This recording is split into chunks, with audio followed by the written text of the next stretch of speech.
Akkam jirtu kabajamtoota daawwattoota keenya kan daawwataatii jirtan televezyiinii OBS televezyiinii OBS keenya har'aatiin keessummaa qabannee dhiyaanneerra. Keessummaa keenya toora Skype'tiin kan nuti gaafiif deebii waliin taasifnu. Keessummaan keenya har'aa obbo Jawaar Mohammad xiinxalaa siyaasaa fi daayirektarii OMN. Egaa obbo Jawaar Mohammad wajjin turtii taasifnu daawwattoonni keenyas akka hordoftan isin affeerraan bosona dheeressaati. Obbo Jawaar affeerraa keenya kabajanii nu argamuu keessaniif guddaa galatoomaa. Egaa gaafiif deebiin kun miidiyaa biyya keessaatiif isa jalqabaatis natti fakkaata. Waan yeroo keessan nu hirtanii affeerraa keenya kabajanii argamtaniif jalqaba ulfina argadhaan jedha. Bosona fi gareen OBS galatooma hojii hedduudha hojjechaa turtanii ukkaanfama keessaa baatanii sadarkaa ammarra geessanii fi hojii amma hojjetaa jirtaniif hedduun isin dinqisiifadha. Baga kana waliin geenyeen jedha. Hayyee obbo Jawaar galatoomaa jecha keessumaa tokkummaan Oromoo yeroo ammaa kana argame waggoota dhiyoo as tokkummaan argame kun hedduu namoota hedduu biratti baay'ee jaalatameera jechuudha. Tokkummaa uummata keenyaa amma argame kana gara fuulduraatti jechuudha. Tokkummaan kun ititee akka gara fuulduraatti deemuuf maaltu ta'uu qaba jettu? Dhugaadha, tokkummaan uummata tokkoof barbaachisaadha. Waan barbaadan argachuudhaa fi diinarraa aananii argamuudhaaf tokkummaan barbaachisaadha. Tokkummaan kun garuu bu'uura qabaachuu qaba. Tokkummaan kun eenyummaa saba sanii irratti hundaa'uu qaba. Tokkummaan kun dantaa saba sanii gara fuulduraa tarkaanfachiisuu irratti, naashinaal intarest gara fuulduraa tarkaanfachiisuu irratti fuulleffachuudha qaba. Tokkummaan kun hojii irratti fuulleffachuu danda'uudha qaba. Kanaaf sadarkaa bilchinni sabboonummaa uummata keenya amma irra gaheetti, sadarkaa hubannaan uummata keenya irra gaheetti akka Oromoo tokko ta'uu qofa osoo hin taane dantaa Oromoof Oromummaa fi Oromiyaa irratti tokko ta'uu danda'uudha qaba. Dantaa kana immoo hojiitti hiikuu irratti tokko ta'uu danda'uudha qaba. Unity of purpose kan jennu san jechuudha. Kanaaf dhugaadha, tokkummaan barbaachisaadha. Tokkummaan sun garuu tokkummaa afaanii qofa osoo hin ta'in tokkummaa onnee, tokkummaa harkaa, tokkummaa miilaa, tokkummaa miiraa ta'uu danda'uudha qaba bosona. Daawwattoota keenya televezyiinii OBS kan daawwataatii jirtanii keessummaan keenya har'a immoo obbo Jawaar Mohammad xiinxalaa siyaasaa fi daayirektarii OMN. Egaa gaafiif deebii keenya itti fufna. Obbo Jawaar keessumaa tokkummaa amma uummanni keenya argate kana cinaatti jechuudha. Dhimmoonni garaagaraa ni jiru. Dhimmoonni kun dhimma siyaasaati. Namnu siyaasa waan jaalatus ni qaba, waan mormus ni qaba jechuudha. Siyaasa keessatti deeggaruunis mormuunis uma jirti. Egaa waan deeggaranii fi waan morman sun garaagarummaa siyaasaati. San caalatti jechuudha sanarra darbanii eenyummaa yookaan bu'uura isa ganamaatiif akkaataa kamiin wal ta'uu irratti yookaan immoo wal qabatanii gara fuulduraa deemuu irratti hojjechuun barbaachisa jettu. Egaa biyya kana keessatti Oromoo fi Oromiyaa fi Oromummaa dubbachaa siyaasaan alan ba'e jechuun dandeessu. Atuu siyaasaan alan ba'e yoo kan jettu taate Ormi dhiibee itti si galcha. Aadaa keenya irratti, eenyummaa keenya irratti tokko ta'uu danda'uudha qabna. Injifannoolee hanga ammaa argamsiifne. Injifannoo siyaasaas taatu, kan diinagdees taatu, kan aadaas taatu hanga ammaa argamne tiisuu irratti akkasumas gara fuulduraa keessoo keenyatti nagaa argannee, ollaa keenya wajjin nagaa argannee deemuu irratti tokko ta'uun barbaachisaadha. Tokko hoggaa jennu dhaaba tokko jalatti yookiin immoo garee tokko jalatti tokko haa taanu kan jedhu osoo hin taane walii keenya jidduutti hafuura qulqulluu, hafuura nagayaa, hafuura jaalalaatii fi hafuura wal kabajuu uumuun barbaachisaadha. Keessattuu immoo Oromoo biratti wal xiqqeessuu dhabuun, Oromoo biratti keessattuu waan waloota irratti waliin dhaabbachuun tokkummaa kana cimsuudhaaf faayidaa qaba. Egaa obbo Jawaar akkuma kaastanii qabsoon keessumaa erga dhiheenya asillee taasifame bu'aa bayii hedduu keessa kan darbe. Egaa qabsoon kun waggoota dheeraa baroota dheeraa uummata kanarrallee turu jechuudha. Amma qabsoon kun kanarra geesseetti. Qabsoo amma kanarra geesse kana gara fuulduraa saba kana qabsoo akkamiitu eeggata waan inni amma argate kanaaf jechuudha. Fuulduraaf immoo qabsoon isaa gara fuulduraa maali jettu? Egaa wanni dura akkuma reefu jeetti injifannoolee hanga ammaa argaman waggoota 50-60 dabre kana keessatti injifannoolee argaman akka duuba ishee gaanne eegsisuudha barbaachisa. Akka luuzin goone eegsisuu barbaachisa. Itti aansee gara fuuldura immoo saffisaan deemuu danda'uu qabna. Sadarkaan amma irra jiru kun sadarkaa haalaan yaaddeessaadha. Sadarkaa doongorri guddaan itti hojjetamudha. Amma dura yeroo adda addaatti akkuma dubbadhetti qabsoon akka fiigicha maaraatoonitti yoo kan fudhatamu taate yeroo ammaa meetira 100 gara dhumaa jirtu staadiyeemii seennee jirra jechuudha. Doongora kiiloomeetira 42 duraati irratti doongora gurguddaa hojjechuu dandeessa. Meetira 100 dhumaa sanarratti staadiyeemii keessa sanatti doongora xiqqaa hojjetu taate namnummaa si duuba suuta deemullee si dura bahuu danda'a jechuudha. Kanaaf doongora hojjechuu hin qabnu. Kan biraa qabsoon akeekni qabsoo uummata Oromoo nagaa qabaachuudha, misooma qabaachuudha, dimokiraasii qabaachuudha. Qabsoon hanga ammaa argame, injifannoon hanga ammaa argame kan eegsifamuu danda'u gara sirna dimokiraasiitti waan ceene jechuudha. Kanaaf uummanni keenya filannoo itti aanu irratti fuulleffannaa guddaa godhachuu danda'uu qaba. Filannoon itti aanu filannoo nagayaa, filannoo ifaa fi bilisa ta'e akkasumas kan paartiileen humnaan wal dorgomuu danda'an keessatti hirmaatan akka ta'u gochuu danda'uu qaba jechuudha. Kanarratti warri mootummaa keessa jiran jaallan keenya obboleeyyan keenya mootummaa keessa jiran seeronnii fi bulchiinsi filannoo kan walqixxummaa paartiilee eegsisuu danda'u, kan nagaa eegsisuu danda'u akka ta'u irratti paartiilee mormitoota wajjin waliin mari'atanii karaa qabsiisuu qabani. Paartiileen mormitootaa immoo humna isaanii jaarrachuu fi jabaachuudhaan qophaa'uu danda'uu qabani. Uummanni keenya immoo garee lachuurrattu dhiibbaa gochuudhaan gara filannoo kanaatti dhiibuu danda'uu qaba. Maaliif injifannoon kamiyyuu hanga mootummaa uummataan filamee kaayame bakka qabaannutti saamamuudhaaf yookiin immoo caccabuudhaaf hiree guddaadha qaba. Injifannoo kana eegsisuudhaaf mootummaa dimokiraatawaa dhaabuun barbaachisaadha. Mootummaa dimokiraatawaa qabaachuudhaaf immoo filannoo nagaa dimokiraatawaa fi wal dorgommii keessatti mul'ate qabaachuu qabna jechuudha. Hayyeega daawwattoota keenya televizyiinii OBS nu hordofan waliin gaaffiif deebii taasisaa jirra. Obbo Jawaarii daawwattoonni keenyas nu hordofaa jirtu. Gara gaaffii keenya ittaanutti yoo ceene erga dhiyeenyaa as mootummaan hidhamtoota siyaasaa hiiksisuu wal qabatee jechuudha. Hojii baay'ee akka hojjete ni himama. Duraan mootummaan hidhamtoonni siyaasaa iyyuu hin jiran biyya kana keessa sadarkaa jedhurra kan inni jiru. Amma garuu haa ta'u hidhamtoonni siyaasaa jiraachuu amanuudhaan sun ta'aatii jira. Kana birallee darbee erga dhiheenyaa as Obbo Jawaar siniin dabalatee jechuudha. Yakka shororkeessummaadhaan himatamtanii miidiyaa OMNs dabalatee himanni kun yeroo ammaa adda citeera. Tarkaanfiiwwan amma mootummaan fudhataa jiru kun kan hunda hirmaachisedha jettanii yaaddu?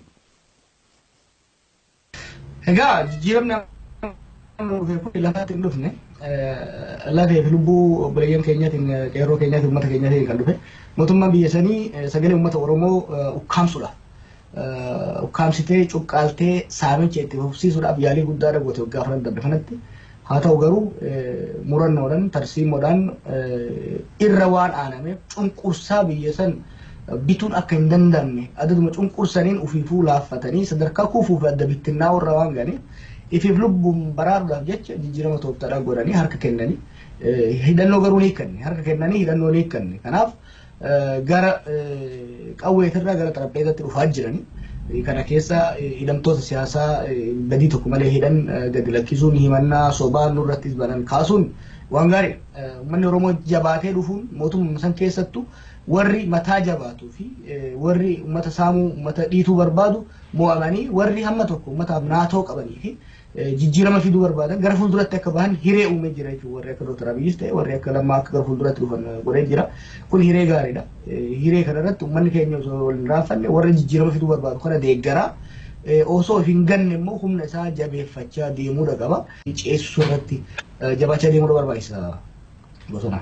Haa ta'u gara gaaffii keenya kan ittaanutti ceenaa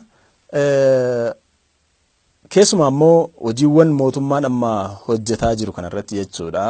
Mootummaan kan inni jechaa jiru waltajjiiwwan garagaraatti yookaan immoo karaa garagaraatiin jechuudha. Yeroo nuuf kennaa yeroo mootummaaf kennamuu qaba mootummaan al takkatti yookaan yeroo tokkotti waa hunda waan hojjetu miti yeroon hin barbaachisaa ni jedhama. Wanni amma tarkaanfiiwwan amma mootummaan fudhataa jiru hojiiwwan sirreeffama garagaraati jedhee kan hojjetaa jiru kunii fi akkasuma mootummaan immoo yeroo kan gaafatu mul'ataatii jira. Haguma jiru kanatti jechuudha. Tarkaanfiiwwan mootummaan amma fudhataa jiru kun fi yeroon kennamaa jiru kun waan wal madaaluudha. Yeroo kennamaa jiru kana keessatti deebiin uummataaf deebi'aa jira jettanii yaaddu?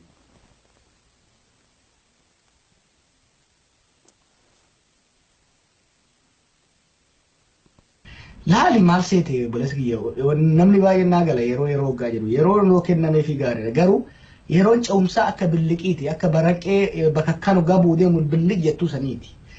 Yeroo sanitti daddaftee yoo waa hojjette malee deebitee dhaamti jechuudha. Transitional period kan jennuun kun hedduu gabaabaadha. Kanaaf yeroo banamte hiree banamte sanitti saffisaan fayyadamuudha barbaachisa. Hojii gaggaarii hojjetaa jiran obboleeyyan keenya hojii gaggaarii hojjetaa jiran garuu hojii san keessaa wantoonni hojii isaan hojjetanis taatu injifannoo uummanni kun argate hidda isaan lafa qabsiisuu danda'an hanqataa jiran. Keessattuu seerota jijjiiruu qaban. Yeroo ammaatti biyya keessatti Oromoon olaantummaa siyaasaa argatee jira. Yaada keessatti opiniyoon waliigalatti sadarkaa Itoophiyaatti Oromoon olaantummaa siyaasaa argatee jira. Olaantummaa siyaasaa arganne kana dhugaa siyaasaa arganne kana dhugaa seeraa gochuu danda'uudha qabna. Olaantummaa seeraa ta'uu danda'uudha qaba.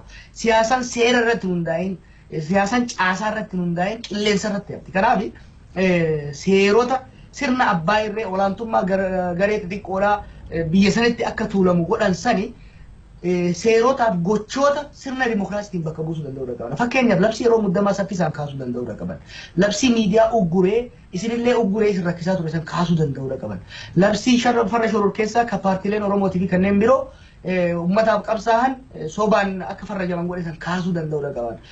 Labsii jaarmaalee hawaasaa yookiin immoo siivil soosaayitii loo jennuun ka akka jaarmaalee hawaasaa biyya san keessatti hin dagaagine ugguran san kaasuu danda'uudha qaban. Paarlamaan biyyattii akka hojjetu gochuu danda'uudha qaban. Seeraa fi bulchiinsa filannoo jijjiiruun gara sirna dimokiraasiitti deemuu danda'uudha qabna.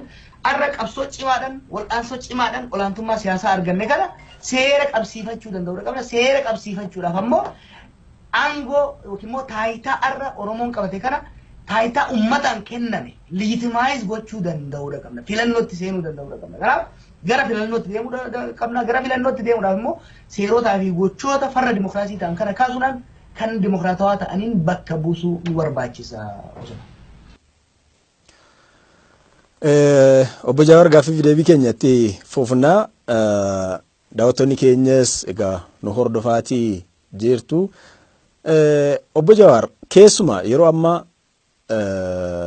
dhaabbilee siyaasaa morkattoota gidduutti keessumaa gama saba Oromootti yoo dhumne jechuudha. Yeroo kanatti namnu paartii hedduu jalatti hiriiruu caala yookaan paartii garaagaraa jalatti hundaa'uu caala. Gara tokkotti yookaan gara walitti dhiyaachuutti yoo dhufame irra caala. Kun immoo paartii garaagaraa jalatti namni yoo hiriire sagalee keenya adda facaasaa yeroon nuti itti wal morkinu hin geenye yeroon sagalee keenya itti walitti finnu malee wal facaafnaa kan jedhamutu jira. Mee kanarratti Obbo Jawaar maal jettu akka amma jedhamaa jiru kana jechuudha. Gara tokkotti walitti dhufuu moo yookaan immoo akkaataa paartiiwwan namnu filatee jechuudha jalatti hiriiru kanarratti mee maal jettu?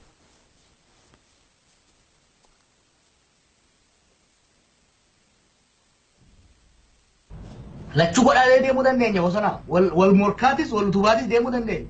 Fakkeenyaaf warra siyaasaatti nu miidiyaatti haa fudhannu. Isin OBS gaggeessitu. Nuti OMN gaggeessina. Obboleeyyan keenya immoo OBN gaggeessu. Teknooloojiidhaan wal gargaaruu dandeenya. Waggaa alagaan miidiyaa Oromoo irratti dhufe wal bira dhaabachuu dandeenya. Wal immoo dorgomna.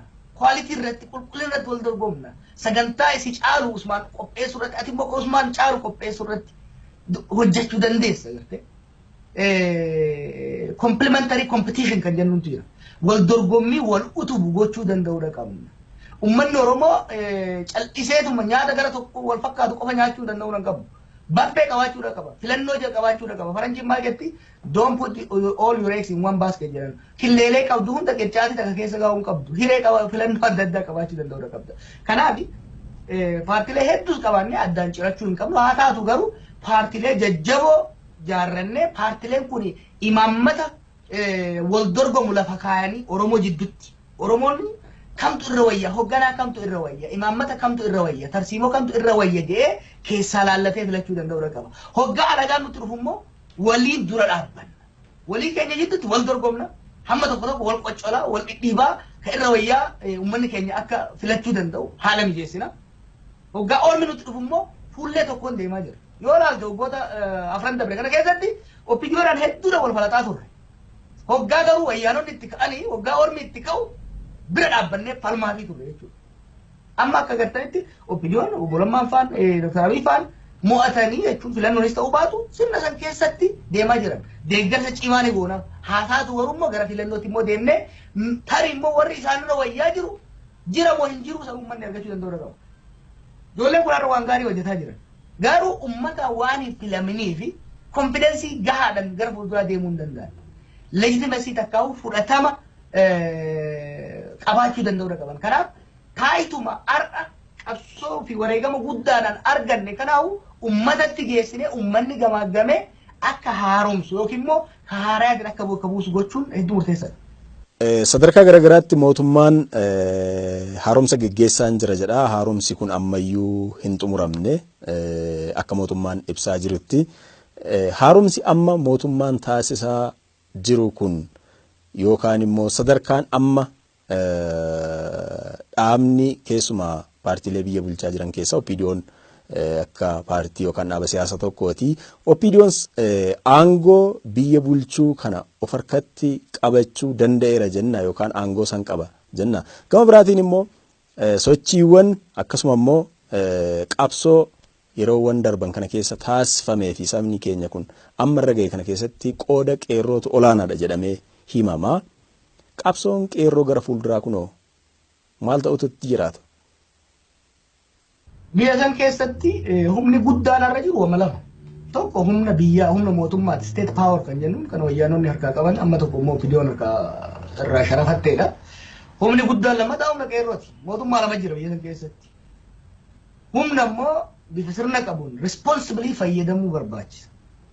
Kanaaf qeerroon keenya akkuma jijjiirama har'a fidetti hidhamtoota gootota isaa mana hidhaa baasee of bira dabree ormallee bilisoomsee dhiichisiisaa jiru kanatti itti gaafatamummaan deemuu danda'uu qaba. Jijjiirama transition ce'umsa kana of eeggannoodhaan eegaa deemuu danda'uu qaba. Humnoota jijjiirama fidaa deeman humnoota jijjiirama fiduu yaalaa jiran deeggaruu qaba. Humnoota jijjiirama kana gara duubatti harkisuu yaalan immoo dura dhaabbachuu danda'uu qaba. Keessattuu akkuma reefu jedhetti yeroon jijjiiramaa yeroon ce'umsaa kuni yeroo sirni abbaa irree laaffataa deemudha. Rule of the gun takkaa'u bulchiinsi qawwee laaffataa gara bulchiinsa heeraaf seeratitti rule of the law yeroo itti ceenudha jechuudha. Ce'umsa kana keessa gaaffiitu uumama, baniinsatu uumama. Kanaaf jeequmsi haalli itti uumamu, haalli hin taane haalli itti uumamu uumamuu danda'a. Anaarkii kan jennu kun uumamuu danda'a. Kanarratti bakka tokkotti amma waan tokko argaa jirra. Yakkoonni tokko waggaa uumaman agarra. Kana qeerroon qeesaa, safarasaa, magaalaasaa, aanaasaa, godinasaa tiksuu danda'uudha qaba. Gara jeequmsatti yoo kan seenu taate maqaa sirna abbaa irree jaaruudhaaf hiree waan uumuu danda'uu fi jeequmsi akka hin taanetti yakki akka hin babal'annetti of eeggannoodhaan deemuu danda'uu qaba. Warra akkuma reefu jetti warra jijjiirama fiduu yaalaa jiru gargaaruu qaba. Warra jijjiirama kana gara duubaa dhiibuu barbaadu immoo dura dhaabbachuu qaba. Humna isaa walitti qabatee deemuu danda'uu qaba. Keessattuu immoo paartiin biyya bulchus OPDO'nis taate paartiin mormii godhaa jiru paartiin KFO filannoodhaaf akka qophaa'anii fi gara filannootti akka deeman dhiibbaa guddaa godhuu qaba.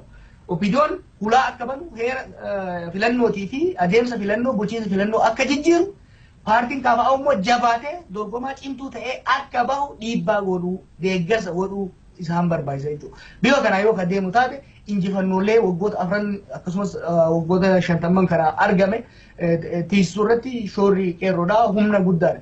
Waardiyyaan injifannoolee kana eegsisuudha. Waardiyyaan saba Oromoo yeroo ammatti qeerroo waan ta'eef dirqama waardiyyummaa kana immoo osoo hin muyne osoo hin rafne of eeggannoodhaan bahuu qaba. Kana immoo akka bahan abdii guddaan irraa qaba. Egaa turtiin xiinxalaa siyaasaaf daayiriktarii OMN obbo Jawaar Mohaammed waliin taasifnu gara xumuraatti kan nuti dhiyaanne. Obbo Jawaar mee gara dhumaarratti gaaffii takkan sin gaafadha. Egaa gaaffiif deebii keenyas gara goolabuutti kan nuti deemnu. Obbo Jawaar gara biyyaatti galuu feetu?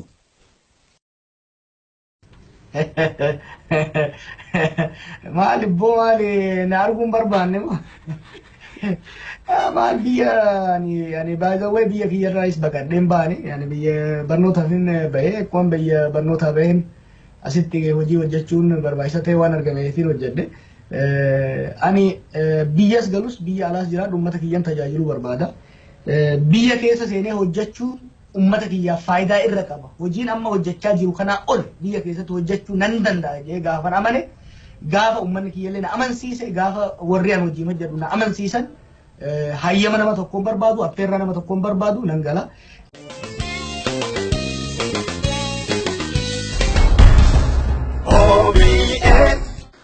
Hayyee kabajamtoota daawwattoota televezyiinii OBS gaafiif deebii keenya har'aatiin keessummaa ta'anii kan nuuf dhiyaatan xiinxalaa siyaasaaf daayirektarii OMN obbo Jawaar Mohammad toora iskaayipiitiin argamanii egaa hedduullee ta'u dhimmoonni garaagaraa nuti gabaabsine yeroodhaaf kanumarratti fuulleeffannaa.